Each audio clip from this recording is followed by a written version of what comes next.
Ever wonder why some visas let you say, "I want a green card someday," without getting in trouble, while others make that same sentence a one-way ticket home? That little loophole has a name, and it is called dual intent, and it might be the most important phrase you have never heard of. Dual intent basically means the government lets you hold two thoughts in your head at once, like believing pineapple belongs on pizza while also believing it does not. You get to be here temporarily and also be planning to stay forever, and nobody makes you pick a side. Most visas do not work that way though, and that is where people get burned. Normally, if you walk into a visa interview and even hint that you might want to stay in America forever, the officer treats that like you just admitted you are not really planning to leave, which can tank your application on the spot. Think of most non-immigrant visas like a hotel room with a strict checkout time. You can enjoy the pool and the breakfast buffet, but the second you start talking about redecorating the place and getting mail sent there, security gets called. The H-1B visa is the celebrity of dual intent, the one everybody has heard of because of tech workers and engineers. If you are on an H-1B, you can apply for a green card while still working your job. No drama, no secret meetings, totally allowed. The L-1 visa for company transfers gets the same golden pass. If your company moves you from a branch in another country to an office in the United States, you can be thinking about permanent residency the whole time, and the government just shrugs.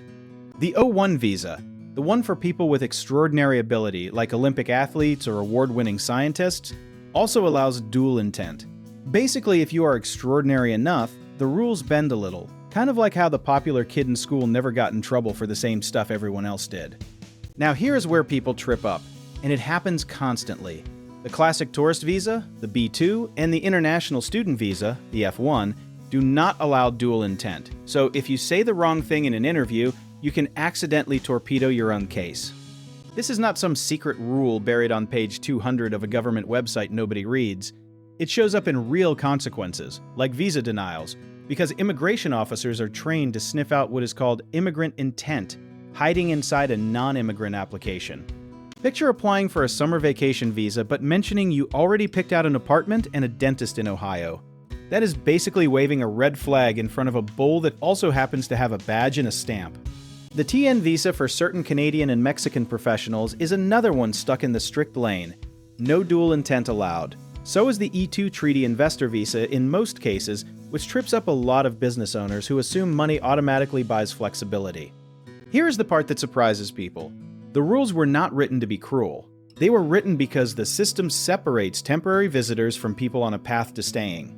It sounds bureaucratic, but the logic underneath it is actually pretty simple once you say it out loud. The lesson here is not to memorize every visa code like it is a video game cheat sheet. The lesson is that words matter, timing matters, and what feels like a small comment in an interview can carry legal weight you never expected.